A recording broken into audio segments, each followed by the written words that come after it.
Muy buenas tardes a todos. De verdad que es un gusto compartir con ustedes una nueva edición de nuestros conversatorios argentinos-canadienses, un espacio para intentar comprender un poco más la realidad, atravesar los temas de la agenda internacional que tienen impacto en la Argentina. Nuestro invitado de hoy, Federico Merke, dice cosas como esta.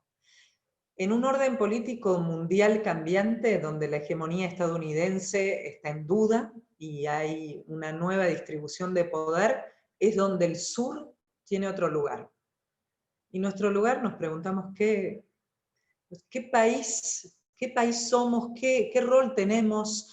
La Argentina tiene que responder a sus connacionales, a la comunidad de estados y por supuesto que a la humanidad, dice Federico, pero ¿qué pasa con esas respuestas? ¿Por qué a Argentina le cuesta tanto reducir su vulnerabilidad?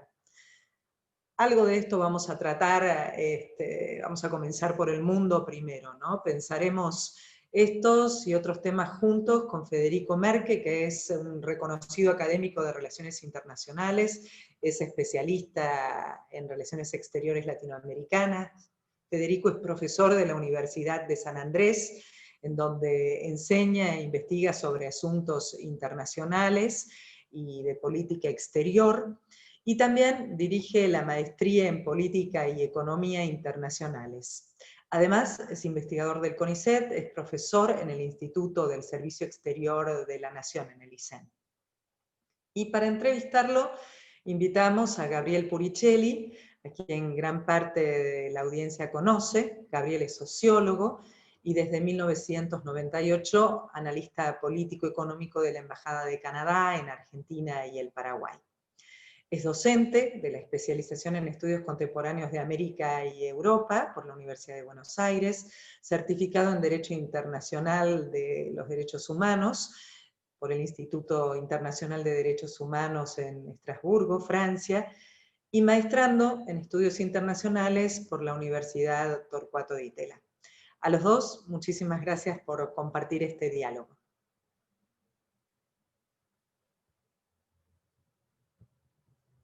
Gabriel. Gracias a la Cámara por la invitación. La idea es tener una conversación con Federico. Es un gran gusto no solo aceptar la invitación, sino tener la posibilidad de esta conversación durante algo así como media hora, 40 minutos, para luego tener una oportunidad para que Federico responda las preguntas o comentarios que puedan tener quienes nos están acompañando. Yo quería arrancar con una idea. En general, cuando se habla de política exterior, cuando se habla vulgarmente de política exterior, cuando se habla de política exterior o de política internacional fuera de los ámbitos académicos, la pregunta predominante tiende a ser cómo nos ven de afuera. Me parece que todas las cuestiones de política internacional solo resultaran de interés en cuanto reflejan de una manera u otra la imagen de la Argentina.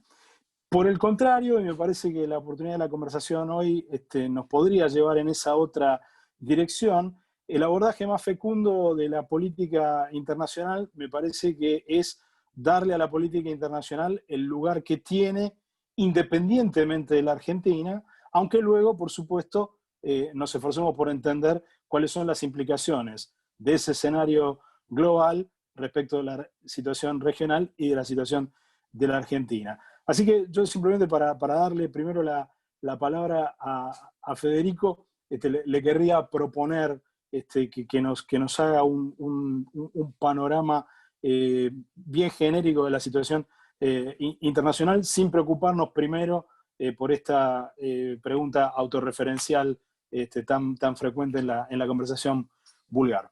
Federico. Bueno, muchas gracias, Gabriel, y gracias, Laura, por por la invitación. La verdad que es un placer estar acá y compartir con ustedes algunas ideas y poder escucharlos también y poder conversar con el resto de los participantes. Y el punto inicial de Gabriel me parece interesante porque Argentina ha desarrollado una cierta capacidad para el autismo, ¿no? Para la mirada, si se quiere, parroquial, y poco interesada en lo que pasa en el mundo, y cuando nos interesamos en el mundo es de esa manera autorreferenciada, ¿no? El famoso cómo nos ven, y la típica respuesta no nos ven, ¿no? Después uno aclara, etc. Yo lo que diría es que estamos viviendo tiempos de mucha incertidumbre, y esa incertidumbre, lo más inmediato que se nos viene a todos es la pandemia, ¿no?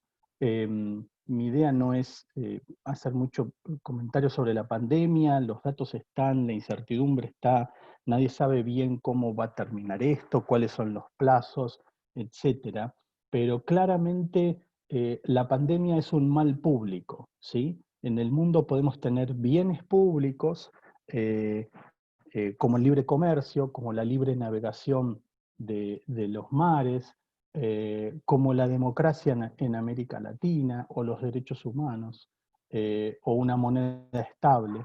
Pero también hay males públicos, y hoy la pandemia es uno de esos males públicos. Y el otro mal público que tenemos, que es para después de la pandemia, pero que ya lo estamos viviendo también de manera cotidiana, es el cambio climático.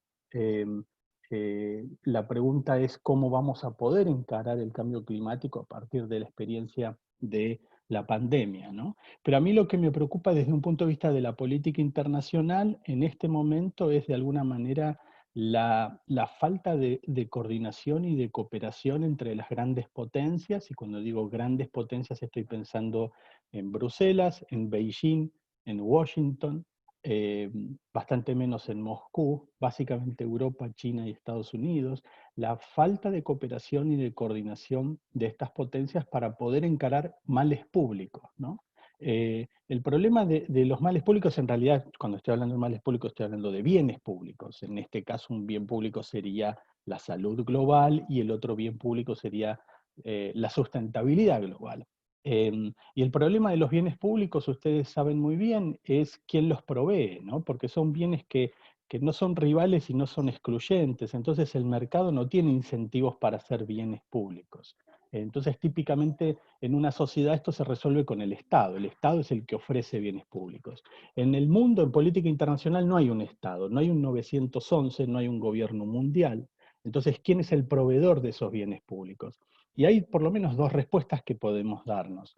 La primera es que esos bienes públicos sean provistos por una gran potencia, por ejemplo Estados Unidos, que esté dispuesta a pagar los costos de la provisión de ese bien público, sabiendo que está ganando en estabilidad, en salud, en sustentabilidad, en seguridad, en lo que sea afín a sus propios intereses de mediano y largo plazo, no del corto plazo. Esa es una solución a la provisión de bienes públicos globales. La otra solución es básicamente que muchos estados, o una buena cantidad de ellos, cooperen, pongan plata, pongan recursos, y a través de una organización internacional deleguen en esa organización internacional una función específica. Por ejemplo, poner plata en la Organización Mundial de la Salud para que la OMS sea el que coordina la investigación, las políticas sanitarias, la provisión de vacunas, no en este caso del COVID, aunque también lo va a hacer, pero me refiero a casos anteriores, etc. Entonces, estas dos son los dos grandes mecanismos que tenemos, muy incompletos, muy imperfectos, porque no hay capacidad de enforcement sobre uno y sobre otro, y muy sujeto al cambiante clima de la política internacional, ¿no? Entonces, hoy lo que estamos viendo es una especie de crisis en las dos soluciones, ¿no? Estamos viendo un retraimiento de Estados Unidos como líder global a partir de un Trump que decide que jugar a ser el líder de esa manera es muy costoso y poco beneficioso para el país. Y estamos viendo también, por otro lado, y como consecuencia de eso, una crisis del multilateralismo. Una cierta incapacidad que tienen las organizaciones internacionales en este momento para poder enfrentar desafíos de esta naturaleza, ¿no? En donde China, Europa y Estados Unidos parecen estar jugando como juegos distintos, y parecen estar pensando en de qué manera las regulaciones que ellos tienen pueden ser socializadas a ámbitos más amplios que el de ellos mismos, ¿no? Entonces, esto yo diría como primer punto, si te parece, Gabriel, ¿no? Marcar la preocupación por estos dos males públicos globales hoy día.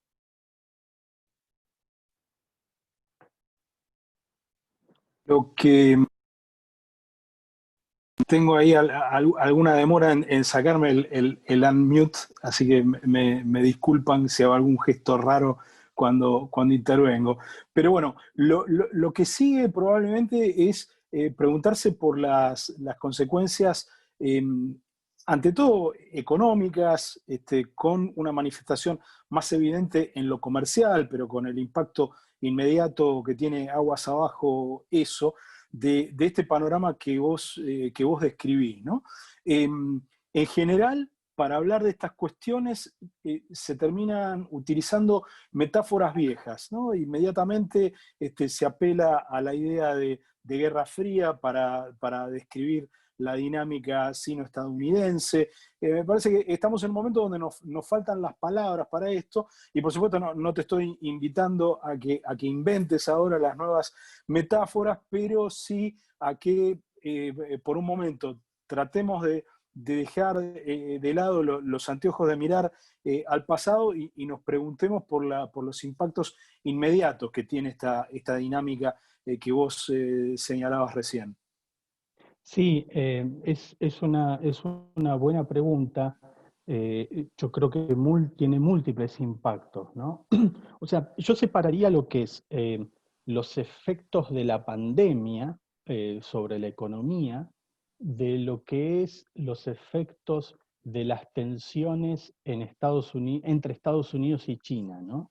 Si hoy no tuviéramos pandemia, estaríamos hablando de las tensiones entre Estados Unidos y China, como lo veníamos haciendo hasta febrero, hasta marzo, cuando esto se volvió global, ¿no? Y lo difícil de pensar esto hoy día es que me parece que lo que estamos viendo es la coexistencia de altos niveles de interdependencia económica con crecientes niveles de rivalidad geopolítica, ¿no? Esta combinación, esta coexistencia es bastante singular. Yo diría que es muy original. Y en este sentido, me parece que la imagen vieja de la Guerra Fría, ¿no? De que estamos viviendo una nueva Guerra Fría como la que vivimos entre Estados Unidos y la Unión Soviética, me parece que no captura la complejidad de la situación hoy, porque la Unión Soviética y Estados Unidos no eran interdependientes en materia económica. Exacto. Un año entero de comercio bilateral entre Estados Unidos y la Unión Soviética, en su mejor momento, que fue hacia fines de los años 70, equivale a un día de comercio bilateral entre China y Estados Unidos, para que nos demos una idea de la magnitud de lo que hay en juego. Si a eso le sumamos la enorme cantidad de empresas norteamericanas que están en China, que no estaban en la Unión Soviética, si a eso le sumamos que China es uno de los principales inversores en Estados Unidos, cosa que no era la Unión Soviética. China es el principal tenedor de bonos del Tesoro norteamericano, cosa que no era la Unión Soviética. Hoy hay una cosa que se llama globalización, cadenas de suministros que son infinitos eslabones muy complejos de cadenas de comercialización que no existían simplemente en los años 70, en los años 80. Entonces, esta situación es muy complicada porque entonces el problema entre Estados Unidos y China, por un lado, es un problema comercial, económico comercial, en donde Estados Unidos quiere forzar a China a que China tome decisiones de política económica que Estados Unidos cree que favorecerían a Estados Unidos y que China le cuesta tomar, que tiene que ver con el robo de propiedad intelectual, ¿sí? Con el espionaje industrial, tiene que ver con la manipulación de la moneda, con los subsidios, con un montón de prácticas que Estados Unidos considera que no hacen al fair trade, ¿no? No son justas en términos de las instituciones occidentales, para ponerlo así de una manera amplia. Entonces, ahí hay un conflicto económico-comercial. Por otro lado, hay un conflicto, no hay un conflicto, hay una rivalidad creciente en la dimensión tecnológica. Hoy buena parte del vínculo entre economía y seguridad lo estamos viendo en la discusión por el 5G, por las tecnologías de comunicación, y cuáles van a ser los ecosistemas que gobiernen esas comunicaciones. El ideal de los 90, o lo que se proyectaba en los 90 era, bueno, vamos todos a un gran ecosistema global, que va a ser Internet. Hoy parece que eso estaría fragmentándose, y tenemos tres maneras de mirar eso, que es la manera norteamericana, la manera europea, que es distinta a la norteamericana, aunque está más cerca del sentir occidental, obviamente, y la manera china de pensar esto, ¿no? Entonces ahí también hay una disputa, porque para China el liderazgo de la tecnología es el liderazgo del mundo. Ellos no conciben ser líderes mundiales si no son líderes en la tecnología. Y esto lo tienen clarísimo los chinos, lo tienen mucho más claro que los norteamericanos, me parece, en este momento. Y consideran que la polarización americana no es eficiente para manejar la globalización como sí lo es la centralidad del Partido Comunista, ¿no? Este es otro debate, pero ahí entra la otra dimensión, que es la dimensión ideológica, que es la que apareció en los últimos meses con la pandemia, diría yo, ¿no? O sea, de repente en Estados Unidos se acordaron que los chinos son comunistas, que los chinos son rojos, ¿no? Empieza a haber de nuevo un vocabulario de el mundo libre, de democracia versus autoritarismo, y este lenguaje no es solamente un lenguaje que aparece en los sectores más halcones, si se quiere, del gobierno de Trump, sino también del propio Biden. El propio Biden también está fraseando la relación entre Estados Unidos y China en términos de democracia y autoritarismo, en términos de libertad y falta de libertades. Entonces, esta es una capa más que se agrega a la tensión entre Estados Unidos y China, ¿no? Y esto, por supuesto, sacude muchas bases del orden liberal internacional, pero en particular sacude las bases de cómo se va a organizar la globalización. La globalización suponía un proceso de apertura, suponía un proceso de transnacionalización. Y la sensación que tienen muchos es que políticos y analistas, es que la globalización se fue muy lejos. Se fue tan lejos que empezó a erosionar de manera excesiva la capacidad del Estado de poder controlar los flujos. Y hoy estaríamos de nuevo en un intento por parte de muchos líderes de volver a retomar el control, de volver a capturar algo del control estatal sobre esos flujos. Y ahí la palabra clave es desacople. Hoy se habla de desacople, se habla de disengagement, se habla de reshoring, o sea, volver a traer empresas que están en China, sacarlas de China. Japón está pagando subsidios a las empresas japonesas, ya le pagó a 80 empresas que están en China para que se vuelvan a Japón. Según la Cámara de Comercio Americana en China, el 10% en este momento de las empresas estarían pensando en salirse de China. Y esto entonces, digamos, hace sacudir un poco los cimientos de la globalización, que tienen que ver con los flujos, ¿no? Dejo ahí si querés para seguir después. No, justamente retomando esta distinción que yo te sugería que vos desarrollaste bien respecto de por qué esta dinámica entre China y Estados Unidos con Europa como un tercer actor relevante no se parece a ninguna configuración del pasado, y pensando más en América Latina. América Latina fue efectivamente una de las tantas periferias planetarias donde la Guerra Fría se puso caliente, ¿no? Donde hubo manifestaciones bélicas de esa guerra que Estados Unidos y la Unión Soviética no tuvieron nunca entre sí, pero que sí tuvieron a través de proxies, y por lo tanto, bueno, la guerra civil colombiana, los procesos revolucionarios en América Central y las guerras civiles en El Salvador y Nicaragua, etc. Si la configuración actual es absolutamente diferente de la Guerra Fría, seguramente su manifestación y las tensiones que provoca en América Latina sean muy distintas también. Aunque por efecto de estas metáforas anacrónicas también hay una preocupación por el rol de China en otros actores que tienen intereses en la región que toman muchas líneas prestadas del guión de la Guerra Fría. Entonces, Sí. me interesaría ver cómo ves vos el juego de China y Estados Unidos y la Unión Europea en América Latina. Es un juego bastante complicado porque la tendencia de los últimos años fue un creciente nivel de desatención por parte de Estados Unidos para con la región, un creciente nivel de atención por parte de China para con la región y un creciente nivel de irrelevancia para la Unión Europea, ¿sí? Esto quizás suene medio provocador, en realidad para los europeos. Unos años atrás estuve en Bruselas y en lo que es la Oficina de Asuntos Externos de la Unión Europea, lo que sería la Cancillería, ¿no?, de la Unión Europea.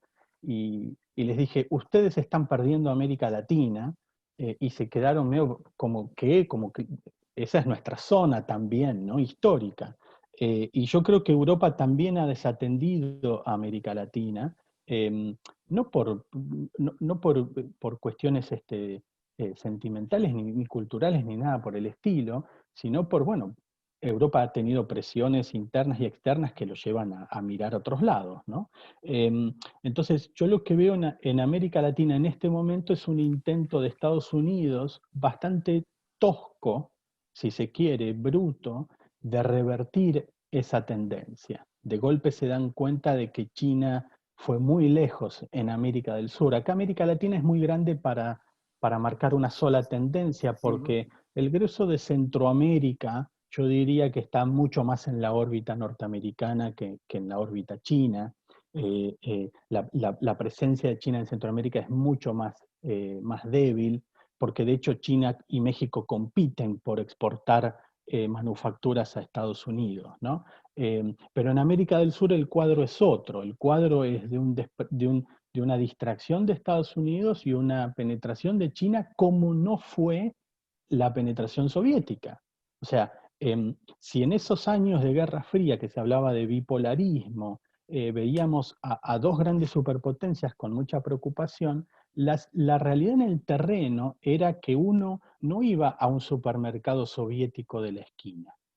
La gente no salía a estudiar ruso como hoy están estudiando chino.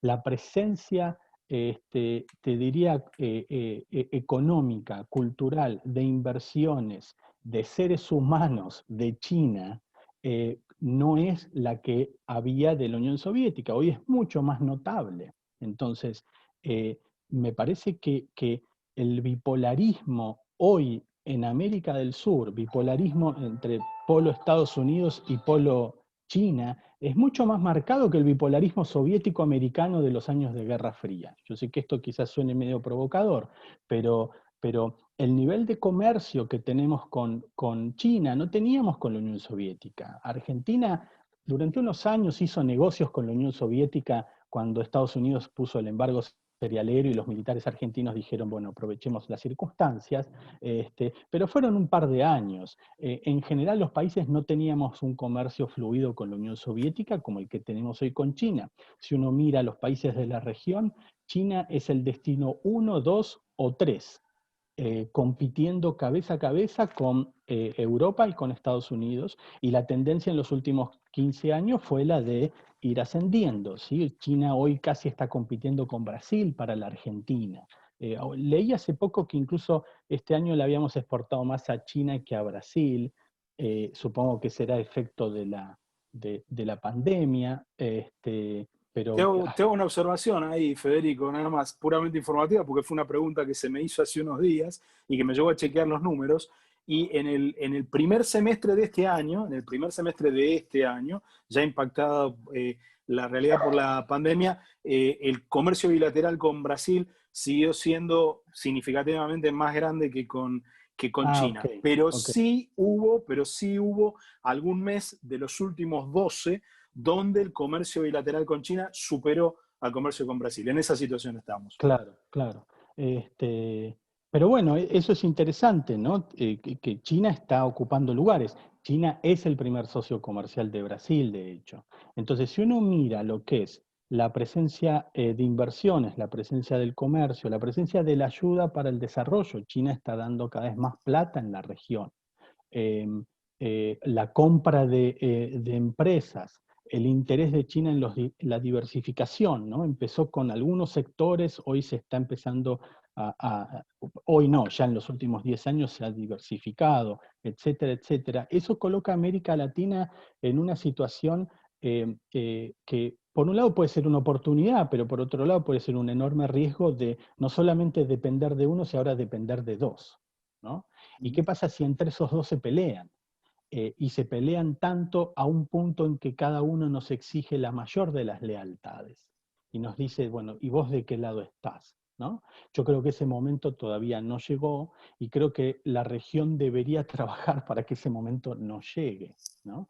Ahora, esto no va a ser fácil porque gane o pierda Trump, yo lo que noto en Estados Unidos es que se ha corrido el consenso en Estados Unidos acerca de cuál debía ser la relación con China, ¿no? Me parece que tanto el votante medio como las élites políticas en Estados Unidos concluyen que China es más un problema que una solución, cosa que hace 10 años atrás no era así. Entonces, los incentivos en Estados Unidos son en general para ir a la colisión con China. Biden podrá sentar las bases de un diálogo, si se quiere, un poco más organizado, más civilizado, de buenos modales, basado en una mezcla de cooperación y de conflicto, pero el conflicto no va a desaparecer, no va a desaparecer. Bueno, y en relación con esto, y para pasar unos minutos más conversando sobre la región, en la época de la Guerra Fría, el no alineamiento proveyó un paraguas conceptual para el desarrollo conceptual también de políticas exteriores de cierta ambición y orientadas a maximizar la autonomía de la región, ¿no? Digamos, en la fase de la democratización, el esfuerzo del grupo Contadora, luego Grupo Río, lo que termina siendo la CELAC, está orientado un poco por ese impulso de quitar de la región o separar a la región de los elementos más ríspidos de esa relación entre los dos polos de la dinámica entre los Estados Unidos y la Unión Soviética. En ausencia de una línea general que organice una idea de política exterior latinoamericana o sudamericana, hoy estamos en un contexto que un colega tuyo, Juan Gabriel Tocatlián, en una editorial de hace pocos días, habló de Confusur, ¿no? Que habían quedado de lado las viejas siglas y que hoy lo que describía un poco la situación regional era esa, ¿no? Vemos cómo también le resulta mucho más difícil cooperar entre sí a los países dependiendo de la orientación ideológica del gobierno, cosa que hasta hace muy poco, hace 5 años, no tenían ningún problema en cooperar en un gobierno de derecha democrática como el de Santos, con un gobierno populista de izquierda como el de Cristina Fernández de Kirchner. Hoy se hace muy difícil pensar, y la disputa alrededor de la presidencia del BID, por ejemplo, da un ejemplo súper patente de eso, se le hace muy difícil cooperar a Brasil y a la Argentina. Entonces, meternos un poco más en la región y ver cuál es tu radiografía. Yo creo que sí, comparto mucho lo que vos decís, Gabriel. Me parece que ha crecido el rol de la ideología en las relaciones entre los estados en América Latina, y eso yo creo que no ayuda para nada. Tiendo a pensar que ese crecimiento del factor ideológico es un reflejo de algo que está pasando a nivel global. A mí me parece que para ponerle un título, la ideologización de las relaciones internacionales, me parece que es un fenómeno más global que regional, porque lo que hemos visto en Europa es un regreso de los debates ideológicos. Europa salió de la modorra del consenso del centro, ¿no? En donde el debate era más bien marginal entre izquierda y derecha, y el arco político se ha polarizado también en muchos países en Europa. El Reino Unido y el Brexit fue un síntoma de esa polarización.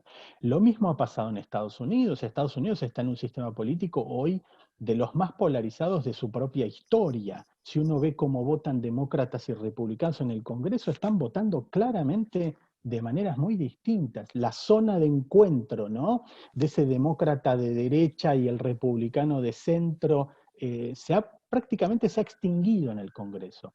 Entonces, y a eso se agrega la asertividad china, se agrega el nacionalismo ruso, se agrega el nacionalismo turco. Entonces el cuadro a nivel global se ha vuelto más denso desde el punto de vista ideológico, y me parece que en América Latina estamos también viendo eso, y yo creo que eso llega en el peor momento en que tenía que llegar. Porque vos podés tener una disputa ideológica cuando tenés plata y la ideología se vuelve más interesante. Pero cuando el punto es si llegás o no a fin de mes, ser de izquierda o derecha, a mí la verdad que me parece que influye cada vez menos, o es un debate más secundario si se quiere. Lo digo así porque estoy muy preocupado por América Latina, porque América Latina llega a la pandemia ya con un motor en llama, ¿no?, del avión. O sea, entramos a la pandemia con recesión, con estancamiento. Algún país de la región tenía alguna chance de crecer, ¿cuánto? 2 puntos con toda la furia, o Brasil que se decía 2, 2,5, después el Fondo Monetario corrigió y dijo no, va a ser 1, no, va a ser 0,75, y hoy estamos en números negativos. Entonces, llegamos a la pandemia mal, y la pandemia no hace otra cosa que empeorar toda la situación en los distintos países. Entonces, hoy me parece que la región debería pensar en formas muy prácticas, muy pragmáticas de resolver problemas. Y me parece que ideologizar la política exterior en términos de amigos, enemigos, izquierda y derecha, en este momento no ayuda para nada. Hoy tendríamos que estar pensando en cómo prepararnos para una próxima pandemia, en cómo fortalecer sistemas de cooperación regional en temas de salud, desde la producción de insumos, desde la compra de insumos, a la distribución de vacunas. Tendríamos que estar pensando en cómo motorizar, si todos vamos a hacer inversión pública como demanda de empleo, ¿por qué no hacemos inversión pública que nos conecte, que mejore las infraestructuras de conectividad entre los países de la región? O sea, no pensar en grandes diseños, ni de Patria Grande, ni de Monroe, ni de Bolívar. Yo pensaría como un Boy Scout, no como Bolívar ni como Monroe, ¿no? Me parece que hay que tener una mirada mucho más práctica y pragmática de qué es lo que necesitamos de los demás, porque en definitiva, ¿para qué tenemos política exterior? ¿Para qué queremos hacer política exterior países en desarrollo como la Argentina? Nosotros no queremos hacer política exterior para dominar el mundo no se merece eso. No queremos tener política exterior para grandes diseños de poder, de proyecciones de armas nucleares o de jugar a la geopolítica. Queremos tener una política exterior que sirva para nuestro desarrollo. Y me parece que nos cuesta mucho articular esas dos cosas, desarrollo y política exterior. América Latina y Argentina en particular tienen una mirada de la política exterior formal, jurídica, diplomática, ¿no? Es la seguridad internacional, es el derecho internacional, y cuesta mucho pensar cuál es la política que necesitamos con el mundo para maximizar nuestros niveles de desarrollo. Eso por un lado. Y entonces, pensar en política exterior es pensar de qué manera yo puedo darle forma al ambiente global o regional que sea consistente con mis objetivos de desarrollo interno. Me parece que ese es el punto de la política exterior. ¿Cómo darle forma a tu ambiente? Obviamente, las grandes potencias le dan forma a todo el ambiente global, ¿sí? Lo hace uno y medio hoy día. Europa ha regulado mucho del mundo como externalidad positiva, si se quiere, de la propia integración europea, ¿no? Lo que se llama el efecto Bruselas. Ahora, Argentina no puede aspirar a eso, salvo algunos minutos de fama en el G20, en la OMC, en las Naciones Unidas. El grosso de nuestra operación de política exterior tiene que pasar por qué forma le damos a la región, qué forma le damos en términos de valores, de democracia, de derechos humanos, comerciales, de inversión, de instituciones. Y ahí Argentina tiene un serio problema, y es que la política exterior empieza por casa. O sea, vos podés tener la mejor política exterior, pero si tenés la peor política económica en tu país, no te sirve para nada. Con esto no estoy diciendo, no estoy pensando en algún caso de que alguien haya tenido la mejor política exterior, pero hemos tenido momentos en donde la política exterior parecía asomar la cabeza, ¿no? Ahora, si vos asomás la cabeza, pero internamente no podés frenar la inflación, no podés frenar la desinversión, no podés frenar un montón de cosas, no te sirve para nada, ¿no? Y hoy estamos en esta situación también, lamentablemente, ¿no? En donde Argentina lo que está mostrando un poco es hasta qué punto está dispuesta a jugar con el riesgo político, ¿no? Hasta qué punto el Estado puede terminar capturando y tomando decisiones que afectan la producción y la comercialización de las empresas, ¿no? Tuvimos al borde de un default con los bonistas, por suerte se pudo negociar relativamente bien, ahora viene el próximo round con el Fondo Monetario, pero eso generó incertidumbre. Parecía que íbamos a expropiar o a nacionalizar Vicentín, y eso generó incertidumbre. Ahora se plantea este decreto que regula las telecomunicaciones, y eso genera incertidumbre. Entonces, si estás generando incertidumbres producto de decisiones domésticas, también es muy difícil hacer política exterior desde ese lugar, ¿no? Yo ahí tengo dos comentarios, preguntas. Uno que probablemente no sea para resolver hoy, pero que me gustaría dejarlo planteado porque está en relación con esto que vos planteabas de cómo una política exterior cobra sentido en función de una cierta articulación con políticas domésticas, con una definición de interés nacional. No lo dijiste vos, pero lo digo yo, me parece que es importante. Y entonces a mí se me ocurren dos ejemplos, ¿no? La política exterior de Alfonsín en Argentina tuvo muy claro que tenía que desarmar la hipótesis de conflicto con Brasil, y por lo tanto se hicieron todos los acuerdos que afortunadamente siguen hoy vigentes para la vigilancia mutua de la tecnología nuclear, haciendo que los dos países queden muy firmemente arraigados en el régimen de no proliferación y que después se pudiera construir el Tratado de Asunción, el Mercosur, etc. La política latinoamericana en general, Oscar Arias en Costa Rica, Alfonsín de vuelta desde Argentina, Carlos Andrés Pérez, entendieron que para que se consolidaran las democracias en los países que la estaban recuperando, como era el caso de Argentina, no podía haber un conflicto abierto entre Estados Unidos y la Unión Soviética en ningún lugar de América Latina. Entonces había dos ideas muy fuertes y no era una utopía la que guiaba la política exterior, sino objetivos muy precisos y tangibles. ¿Habría un objetivo así de tangible hoy? Esta es la pregunta que yo dejo ahí, sabiendo que por ahí no tiene una respuesta fácil.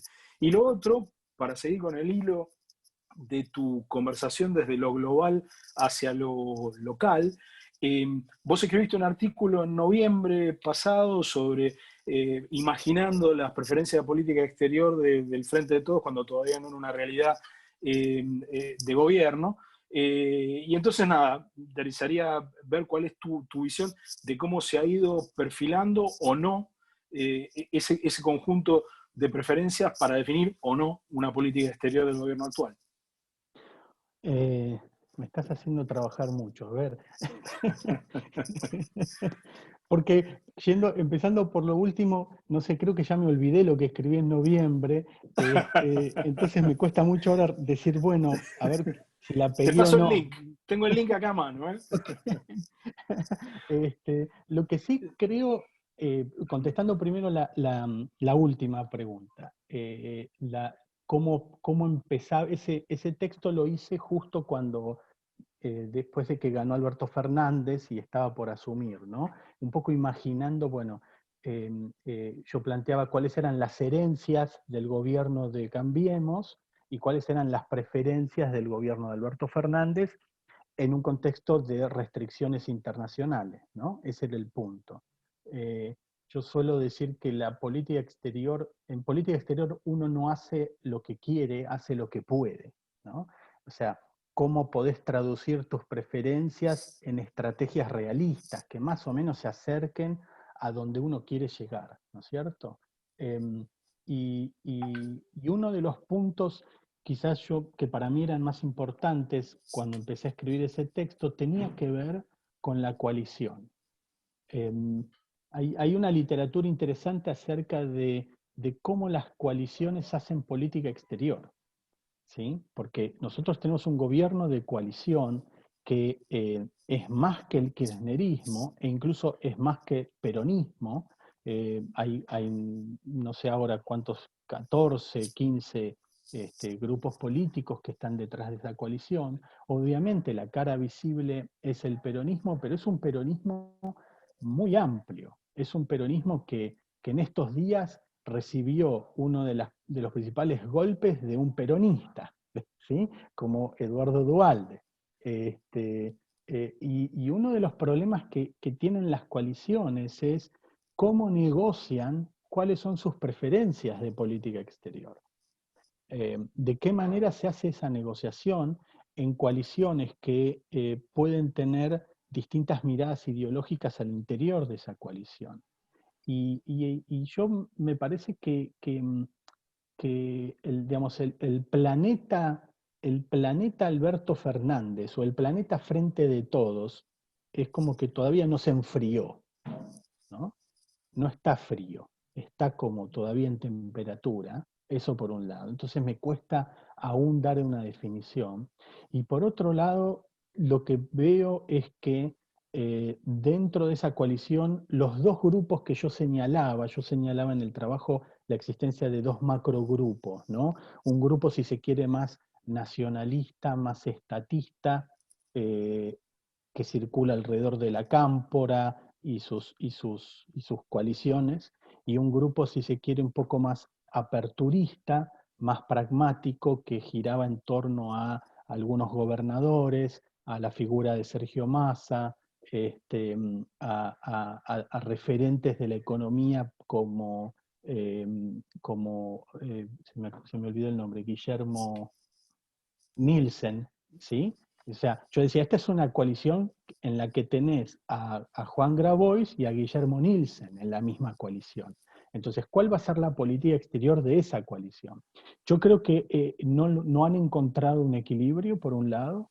Por otro lado, me parece que el gobierno le cuesta muchísimo tener una mirada de mundo.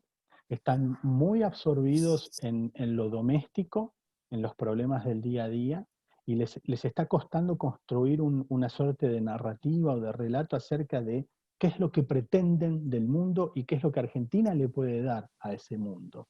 Me parece que Alberto Fernández no tiene ni el tiempo ni la cabeza en este momento para mirar eso. Y lo que veo además es que digamos, la Cancillería está un poco sobrepasada por otros referentes que también opinan sobre temas internacionales, no siempre en la misma dirección, ¿no?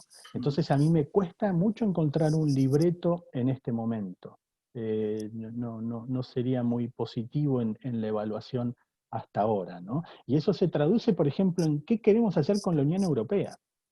¿Estamos dispuestos a firmar el Tratado de Libre Comercio con la Unión Europea? ¿Queremos avanzar en las negociaciones del Mercosur con Corea del Sur, con Canadá, no me acuerdo ahora qué otro país está en la lista de posibles acuerdos? Creo que estaba Singapur, si no me equivoco. El área de libre comercio europea, Singapur, efectivamente. Exacto. Entonces, y según a quién lees y a quién escuchás, encontrás como versiones distintas, ¿no? Me parece que falta mucha discusión interna sobre eso.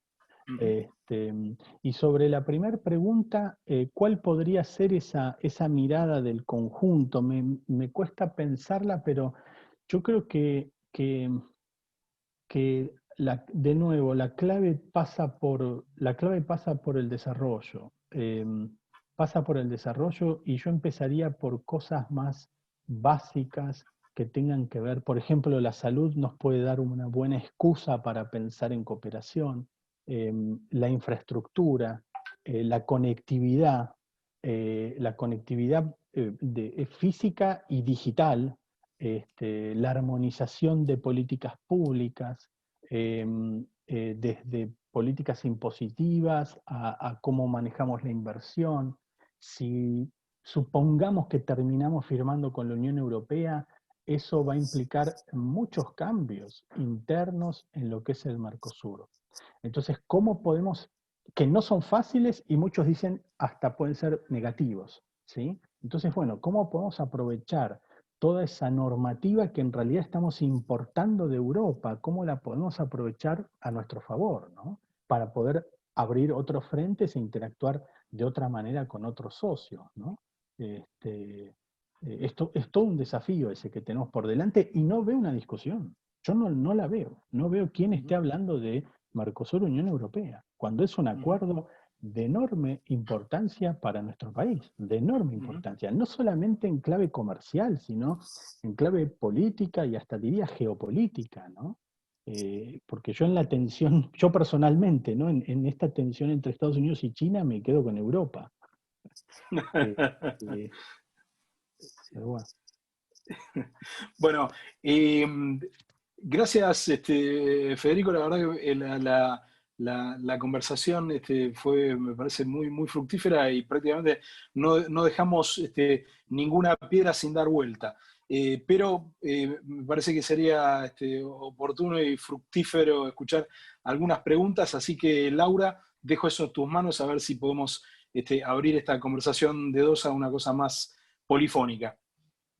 Te diría que la conversación ya fue abierta por los múltiples temas que nos dejó ahí pensando Federico, y la verdad que deberíamos tener otra sesión con él. Estoy pensando en eso, una segunda ya, porque cada uno tiene diferentes aristas. Antes de ir a las preguntas, quería agradecer a un invitado especial hoy. Nos acompaña el embajador David Asher, que de reuniones entre el mundo de la Unión Europea y el comercio global sabe mucho. Embajador, si usted quiere saludar unos minutos, le abrimos el micrófono, porque estamos en modo webinar, así que si nos pueden abrir el micrófono, chicas, le queremos agradecer la presencia y al mismo tiempo escuchar algunas reflexiones suyas. Bien, no fue una charla tan interesante, gracias a los presentadores. Es un tema tan complicado, complicado para Argentina y para Canadá también, pero Argentina y Canadá, y es un tema tan importante para nosotros. Pero este tipo de charla es muy importante para nosotros, para aprender más de la situación real en Argentina, y esperamos que cada país pueda aprender de la experiencia del otro. Pero muchas gracias, Federico y Gabriel, por esta charla tan interesante.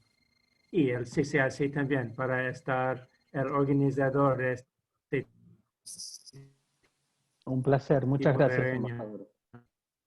Gracias. Bueno, gracias, embajador. Vamos a las preguntas. Te preguntan, Federico, ¿a qué responde la radicación creciente de ciudadanos chinos en Argentina? ¿Cómo ves esto? ¿Una suerte de esquema de colonización? ¿Una estrategia china? No. La inmigración china ha aumentado Es una de las migraciones que quizás más ha aumentado en los últimos 10, 15 años. Y la mirada de la población argentina para con la migración china no es muy favorable. Nosotros hemos hecho una encuesta en la Universidad de San Andrés con la Universidad de Itela, con Juan Tocatlián. Y me acuerdo de, esto lo hicimos hace ya 4 años, 5 años. Y preguntamos a la gente la mirada que tenían sobre la población china, los residentes chinos, y en general no era positiva. Ahora, yo no le atribuyo esto a una dirección, digamos, centralizada. Esto son emprendedores, hay mucho de iniciativa libre, ¿no? Cuando digo iniciativa libre incluye a la mafia, por supuesto, que también es una forma de libre iniciativa, ¿no? No muy legal, pero bueno, ese es otro detalle. Pero no, yo no le asigno eso a un plan de nada. De acuerdo. Bueno, también te preguntan sobre la política exterior argentina. Vos ya hiciste un raconto de eso, hablaste de que no hay libreto. Así que, ¿querés agregar algo más? ¿Qué nos espera a futuro? ¿Seguimos sin libreto? ¿No vamos a hacer la novela? Sinceramente me cuesta agregar algo más, sencillamente porque están pasando pocas cosas en materia de diplomacia. Yo lo que veo es que con la pandemia pasamos a un modo como de hibernación, ¿no? En materia de política exterior, donde la agenda, si se quiere, es la cuestión de la repatriación de argentinas y argentinos en el exterior. Se habló un poco que generó ruido de cómo Argentina se estaba levantando de la mesa del Mercosur en las negociaciones con Corea del Sur. Eso duró unos días porque después Argentina dijo, no, en realidad nunca nos fuimos, vamos a seguir estando, simplemente no queremos ir tan a prisa, nos parece oportuno esperar, que a mí no me parece un argumento, una locura, ¿no? En este contexto. Argentina estaba negociando la deuda, estaba la pandemia, y el argumento era, bueno, en este contexto realmente es urgente sentarse a negociar un acuerdo de libre comercio con Corea del Sur sin hacer una evaluación de impacto, etcétera, etcétera. Era razonable, pero me parece que se manejó de una manera poco eficiente desde el punto de vista de la comunicación, ¿no? De qué es lo que quiere Argentina. Ahora está la cuestión del BID, no sé si todos están enterados que se trata de las elecciones en el BID y Argentina quiere posponer esas elecciones hasta tener un panorama más claro de digamos, cómo vamos a usar el BID en un mundo post-pandemia y quién va a ganar en Estados Unidos, ¿sí? Pero son temitas aislados, me cuesta encontrar. A ver, la pregunta es esta, la acumulación de posiciones pequeñas en temas dispersos, ¿hacen a una política exterior? Yo creo que no. Y lo que vemos en general es eso. Digo en general porque es un problema recurrente en los gobiernos argentinos, ¿no? La falta de una mirada sofisticada de cómo funciona el mundo y cuál es nuestro margen realista de inserción en ese mundo. Es una de mis luchas, de mis batallas, si se quiere, ¿no? Pero bueno, no hay que perder las esperanzas. Y bueno, no, pero antes de complementarte la pregunta con otra, todos pueden abrir micrófonos y preguntar ya, estamos en la fase 2 del webinar. Así que si Sergio Arbeleche quiere hacerla, que dice que bueno, no hay libreto, no hay script todavía, ¿no? Sergio. ¿Cómo están? Sí, ¿qué tal? ¿Cómo están? Saludos a todos. En realidad tenía dos breves preguntas. Una es, más allá de que no haya libreto de política exterior o una definida política exterior, el mundo un poco continúa. Digo, ¿nos podría terminar de definir la política exterior ciertas externalidades y condicionamientos del FMI? Y después la otra inquietud que tengo, el servicio diplomático y los embajadores, cuando no hay política exterior, de todas maneras tienen que estar en distintos países implementando mensajes y teniendo interrelaciones, y esa carencia de política exterior, ¿cómo repercute y qué hace cada embajador en los países sin una dirección clara, ¿no? Son muy buenas preguntas. La del Fondo Monetario, yo creo que más que condicionar nuestra política exterior, va a condicionar nuestra política económica, ¿no? Obviamente al final del día repercute en tu política exterior, pero el grueso de ese condicionamiento va a tener que ver con cuáles son las tareas que tenemos que hacer dentro de la Argentina en materia de política económica. La segunda pregunta es fundamental, es fundamental. Te voy a pasar dos datos. Somos 42 personas. Yo le pido que no salga de los 42 que somos acá, ¿sí? Una vez entrevisté a un embajador que estuvo muchos años en la OEA, muchos años. Cuando digo muchos, digo más de 5, ¿sí?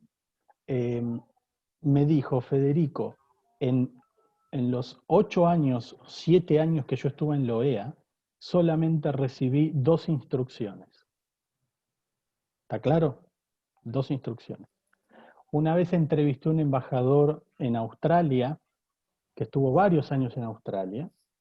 Tomamos un café cuando estaba acá de paso en Buenos Aires, y me dice, Federico, en 2 años yo recibí 2 instrucciones, nada más. O sea, y eso estamos hablando de periodos en donde sí había una política exterior.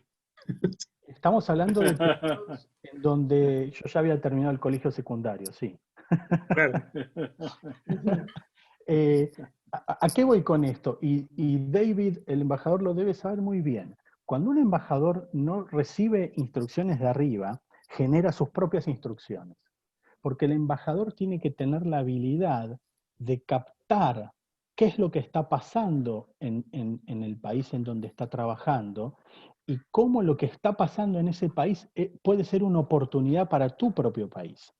Entonces los embajadores desarrollan agendas propias que las empiezan a subir, ¿sí? Uno tiene como la imagen, el tipo ideal de política exterior es el presidente mira el mundo, es Bismarck, ¿no? El presidente es Bismarck y mira el mundo con un sentido de estrategia. El canciller es Max Weber, que es el burócrata profesional que implementa esa estrategia, y el embajador es, ¿no?, el que está en el campo, en el frente de batalla, lidiando y llevando adelante esa estrategia, ¿no? Es el cuerpo de infantería. Bueno, muchas veces la política exterior funciona exactamente al revés. El que interpreta el interés es el embajador en el terreno, que a partir de un diagnóstico de lo que está pasando ahí, sube la información al canciller a través de sus propios rango jerárquico, ¿no? A veces puede tener diálogo directo con el canciller o con el presidente, eso obviamente, pero en materia formal eleva a la Cancillería, y la Cancillería eleva al Ejecutivo. Y ahí el presidente, la presidenta dice, bueno, interesante, que siga, que avance, que sí, que no. En el medio de esa línea aparecen los grupos de presión, aparecen los lobbies, ¿no? Aparecen y dicen, no, eso no está bueno, sí, eso está bueno. Aparece la sociedad civil, aparecen los medios de comunicación, porque subiendo se va filtrando. Entonces yo lo que me imagino es que en este momento nuestros diplomáticos que no tienen libreto tratan de construir ellos sus propios libretos, que por lo menos no necesariamente sintonicen con lo que está pensando la Argentina, el Ejecutivo, pero sí que al menos no generen inconsistencias fuertes. ¿Se entiende? Temas de comercio, temas de cultura, temas de educación, de cooperación. Hay un montón de infinidad de cosas que son técnicas, entre comillas, que no necesariamente tienen que pasar por un control político, si se quiere, ¿no? Ahí el diplomático tiene un margen de maniobra importante. Entonces, yo creo que cuando no hay libreto, los diplomáticos tratan de utilizar al máximo ese margen que les da estar en una embajada, ¿no? Perdón, embajador, que me estoy metiendo en su profesión, en su trabajo, pero bueno, es mi mirada desde acá. Gracias por la respuesta. Un placer. Alejandro Signorelli, Sí, ¿qué ¿querés tal? hacer tu pregunta? Gracias, Laura. Me llamó mucho la atención en estos últimos meses varias apariciones de nuestro presidente citando datos de otros países o de regiones incluso, como el País Vasco en alguna oportunidad, y que después fueron desmentidas por personalidades o funcionarios o representantes de esos lugares. Y la verdad que me hizo ruido por nuestra imagen internacional, me hizo ruido porque me llevó a pensar que, bueno, tal vez él actuó impulsivamente sin asesorarse, pero ¿qué papel juega el Ministerio de Relaciones Exteriores en esos casos, ¿no? Porque, digamos, es la imagen, no es la declaración de un político, son las declaraciones del presidente. Sí, sí. En la producción de mensajes que da el presidente en estas conferencias de prensa, en donde en general fueron en esas instancias, ¿no? En el que él citó cosas o datos o conceptos que después salieron a cuestionar, la Cancillería prácticamente no interviene en la producción de ese contenido. Eso lo maneja Presidencia, ¿sí? Lo que tiene que hacer Cancillería es el control del daño. O sea, una vez que el presidente dijo A, y después el país sale a decir, no, bueno, no es A es incorrecto, en realidad es B, normalmente yo me imagino que la Cancillería trata de mitigar el daño y hablar con el embajador o la embajadora acá en la Argentina, decirle que fue un equívoco, en realidad la persona que estaba tipeando metió mal el dedo, le pasaron mal el dato, la fuente, lo vamos a corregir, ya vamos a sacar un tuit señalando el error, fue una cuestión técnica, acá no hay mala intención, etc. Pero ¿qué pasa? El dato es el plural de la anécdota, ¿no? Como se suele decir. Pasó una vez, pasó otra vez, pasó otra vez, pasó otra vez. Eso para mí es síntoma precisamente de falta de preparación, de datos confiables, de conceptos que sean los correctos. Lo último fue hoy, que salió en el diario, en donde Finlandia salió a aclarar de qué manera se organizan las telecomunicaciones en Finlandia, ¿no? Porque Alberto Fernández dijo que en Finlandia era un servicio público, son servicios públicos. Y la Embajada de Finlandia salió a decir, bueno, Finlandia tiene una política que garantiza que nadie quede sin acceder a la comunicación, pero en buena medida el servicio público se maneja de manera competitiva, alentando la competencia, alentando la exportación, alentando las inversiones, ¿no? Y eso tiene que ver con regulaciones de la Unión Europea que regulan el mercado de telecomunicaciones para que sea competitivo. Por eso está tan fragmentado el mercado de comunicaciones europeo, ¿no? Precisamente porque hay una política de competencia. Muchísimas gracias, clarísimo. Respecto al Tratado Mercosur-Unión Europea, Federico, Sebastián Carranza te pregunta, todos sabemos que los procesos de apertura económica traen efectos redistributivos. ¿Cómo imaginas vos esos efectos en el caso argentino?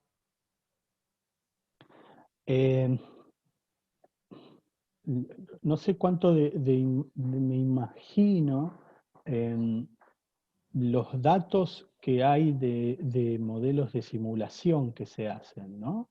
Que analizan el impacto que tiene un acuerdo de libre comercio, creo que se han hecho en Brasil y en la Argentina, no son básicamente positivos para la Argentina. Los acuerdos de libre comercio generan ganadores y perdedores.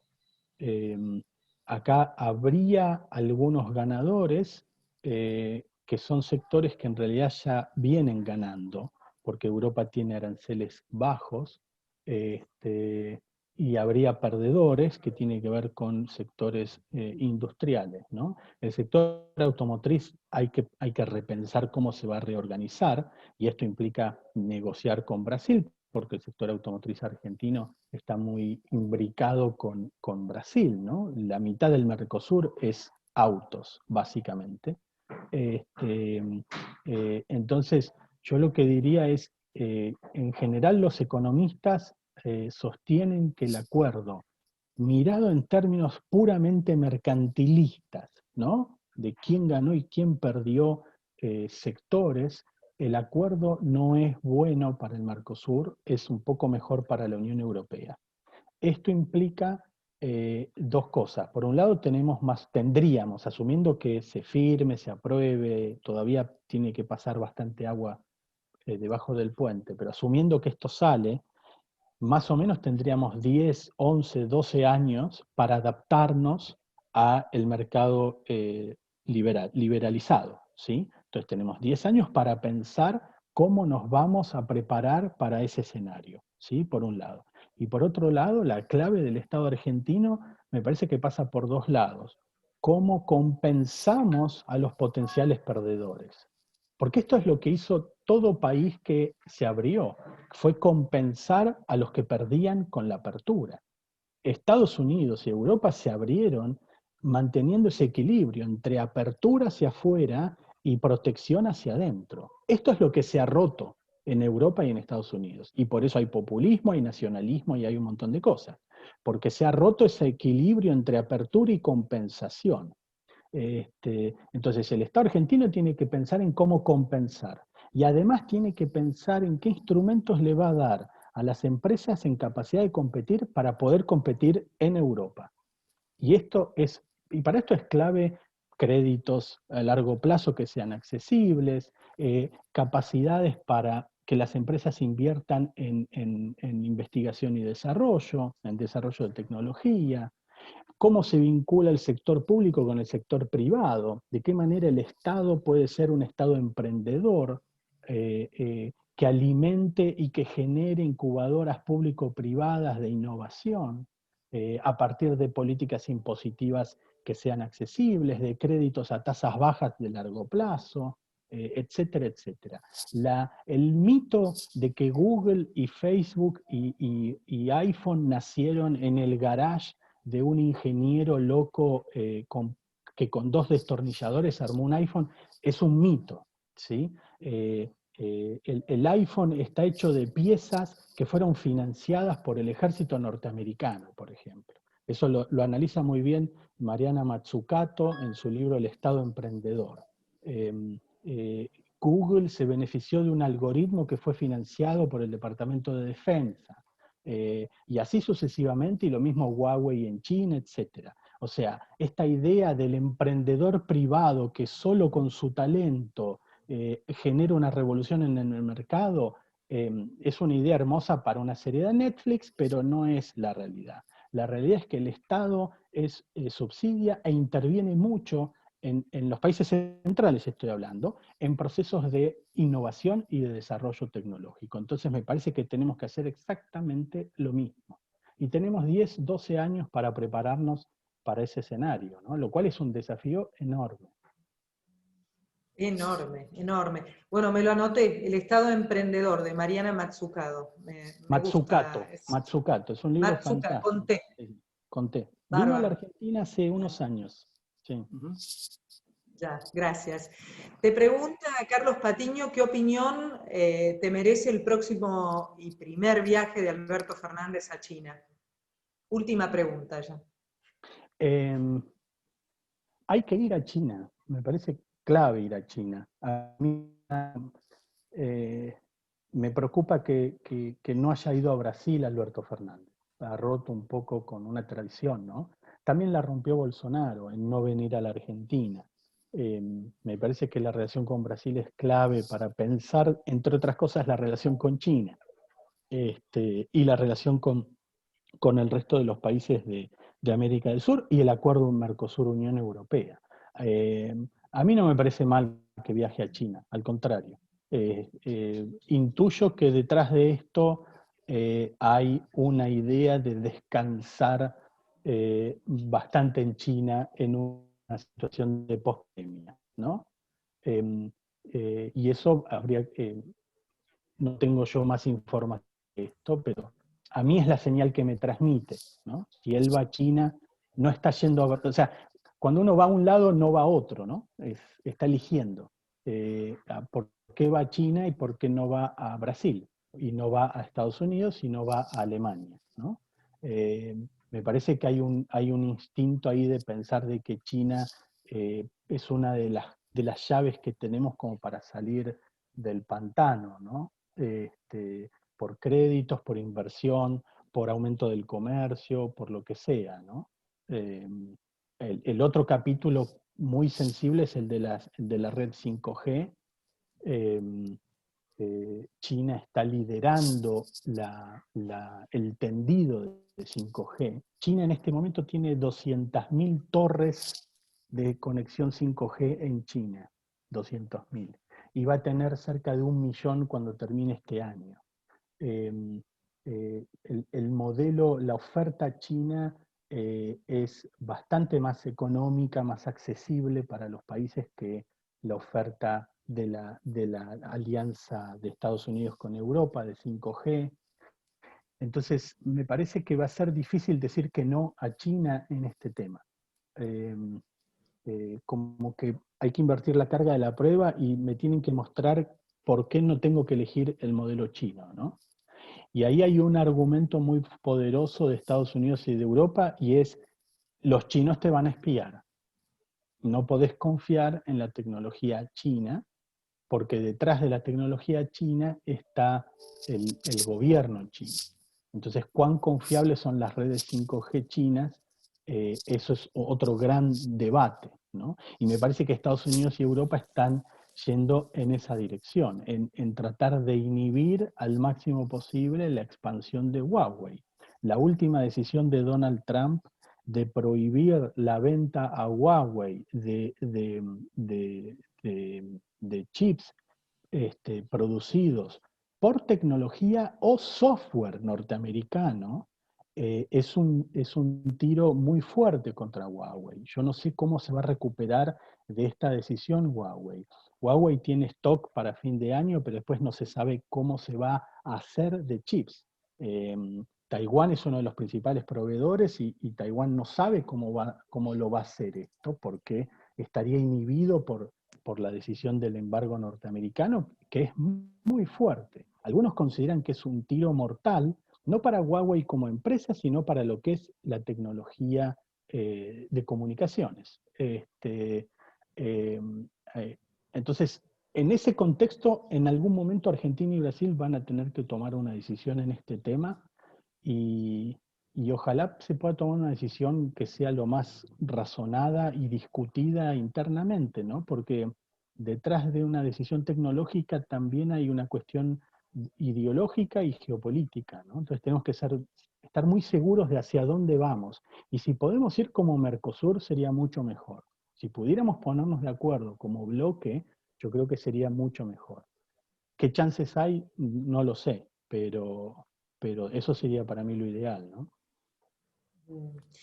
Y considerando que no hay libreto, y mientras te escucho, yo digo, viste que en las telenovelas los autores de los libretos tienen consultores, escritores consultores. ¿No querés aplicar para la consulta del libreto de nuestra Cancillería, de nuestro rumbo, de nuestro derrotero? Sería genial eso. Bueno, pero le cedo la palabra a Gabriel y sus últimos comentarios para el cierre. No, bueno, agradecer a Federico, por supuesto agradecer a la Cámara por la convocatoria. La verdad que es un gusto y una oportunidad de hacer yo un poco, unas pocas más preguntas de las que pudieran hacer todos, así que les agradezco mucho ese privilegio. Y como un cierre, no hay mucho que agregar en términos de contenido a la presentación de Federico, que fue súper exhaustiva, pero si tuviera que hacer un comentario final, yo diría que la conversación que tuvimos con Federico dio un ejemplo de cómo abordar una realidad compleja yendo de lo general a lo particular, algo que nos lo habrán explicado montones de veces en materias metodológicas en nuestros cursos de formación, de los que todos estamos acá, y que a veces nos olvidamos, ¿no? Volvemos un poco al principio de la conversación, a veces en Argentina se tiende a ser más inductivista que a deducir, y que hay de lo general a lo particular. Entonces, no voy a agregarle ni quitarle nada a los contenidos que generosamente y con mucha honestidad intelectual compartió Federico con nosotros. Haría así este subrayado. Si me queda algo, además del contenido, es esta obligación que me autoimpongo, y que me parece interesante que cada uno pueda tratar de hacer el ejercicio de autoimponerse, de ir de lo general a lo particular para sacar conclusiones más sólidas y para construir ideas que tengan bien puestos los pies en un terreno sólido. Así que, de vuelta, gracias a la Cámara y muchas gracias a Federico. Muchas gracias, Gabriel, muchas gracias. Un placer. Y también gracias a vos, Laura, y al embajador por su presencia, de los participantes. Gusto.